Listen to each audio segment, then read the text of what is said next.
Sepasang muda-mudi masih SMA berpacaran, lalu sang lelaki meminta jatah kepada wanita tersebut hingga akhirnya saat berhasil melakukan hubungan, wanita tersebut tak terima dan melaporkannya kepada pihak kepolisian. Kejadian kisah nyata yang aku ceritakan kali ini terjadi di Muara Enim, Sumatera Selatan. Ada seorang lelaki bernama Arif 17 tahun, tinggal bersama orang tuanya dan kedua adiknya. Meski di rumah dirinya nampak biasa saja, dilahirkan dari keluarga yang cukup, dirinya pun tak kekurangan meskipun tak berlebihan. Bersekolah di salah satu SMA, dikenal sebagai lelaki yang gaul, punya banyak teman dan dirinya pun seperti lelaki pada umumnya.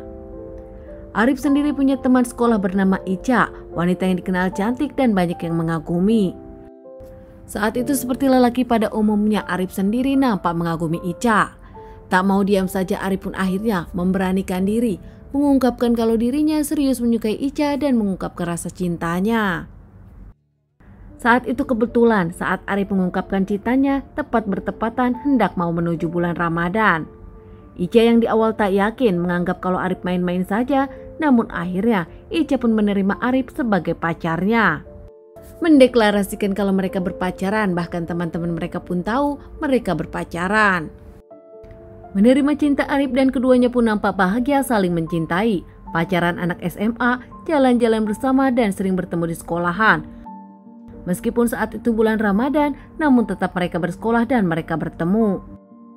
Namun Ica nampaknya susah untuk dipegang-pegang oleh Arif, bahkan dicium Arif. Ica yang dididik oleh keluarganya diberitahu apa yang dilarang dan tidak saat mereka pacaran. Ica pun nampak menaati peraturan di keluarganya. Meski berpacaran, namun Ica sendiri dikenal anak yang baik dan tahu batasan. Di awal, Arif sendiri nampak menerima semua perlakuan Ica dan mencoba mengerti. Bahkan Arif pun berjanji kepada Ica tak akan banyak menuntut, padahal di dalam diri Arif menginginkan sesuatu dari Ica. Tak hanya berpegangan, Arif pun bahkan ingin berciuman dengan Ica. Hingga saat itu malam takbiran tiba, sehari sebelum lebaran, Arif pun berpikir dirinya ingin meniduri Ica. Bukan tanpa alasan, karena pas hari lebaran mereka pun 1 bulan berpacaran.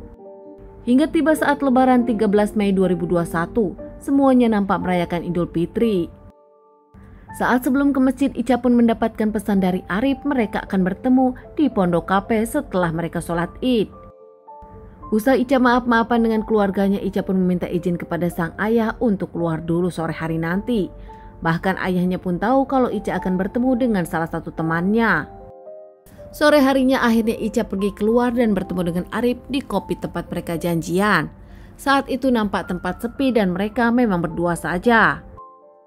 Saat itu Arif pun meminta Ica melakukannya, namun Ica menolak. Bahkan saat itu nampak Arif tak terima dengan penolakan Ica. Arif pun sempat memukul dan menampar Ica hingga Ica lemas pingsan. Dalam kondisi Ica yang pingsan, Arif pun memperkosa Ica. Memperkosa Ica seakan dirinya tak merasa bersalah karena dirinya adalah pacar Ica. Usai Arif pun melakukan aksinya dan Ica tersadar, tak lama Arif pun mengantarkan Ica pulang. Dan Arif pun sempat meminta maaf kepada Ica, berjanji dirinya tak akan meninggalkan Ica. Sesampainya di rumah, Ica pun nampak sering melamun, bahkan tak lama Ica sendiri melaporkan kejadian ini kepada sang kakak. Kakak dari Ica yang kaget tak terima sang adik diperlakukan seperti itu, akhirnya lapor kepada orang tuanya. Hingga orang tuanya pun tak terima melaporkan kejadian ini kepada pihak polisian. Pihak kepolisian datang menyelidiki kasus ini dan interogasi Ica. Tak lama pihak kepolisian pun mengamankan Arif di rumahnya sendiri. Tanpa perlawanan, Arif pun mengakui perbuatannya, menyebutkan motifnya karena mereka pacaran dan kesal Arif selalu ditolak oleh Ica saat melakukan hubungan atau berciuman. Kasus ini pun maju ke persidangan, namun karena saat itu Arif pun masih di bawah umur, persidangan tertutup dan dirahasiakan. Bahkan hasil akhir dari vonis persidangan pun dirahasiakan oleh persidangan. Dari kasus ini berujung Ica pun pindah sekolah, keluarga Ica memindahkan Ica ke pesantren dan keluarga Ica pun mengambil ini sebagai langkah pelajaran. Untuk Arif sendiri, teman-teman bahkan guru pun tak menyangka Arif bisa melakukan hal seperti itu kepada Ica yang disebut pacarnya sendiri. Arif sendiri tak hanya mendapatkan vonis dari kepolisian, Arif pun dikeluarkan dari sekolah dan nampaknya tak bisa kembali ke sekolah di awal seperti dulu. Keluarga dari Arif sendiri tak menyangka sang anak bergaul seperti ini hingga akhirnya menyebabkan dirinya bermasalah dengan masalah hukum. Teman-teman, sekian dulu bahasan kasus yang aku bawakan kali ini. Semoga ini bisa dijadikan pelajaran untuk kita dan ditunggu bahasan kasus-kasus selanjutnya.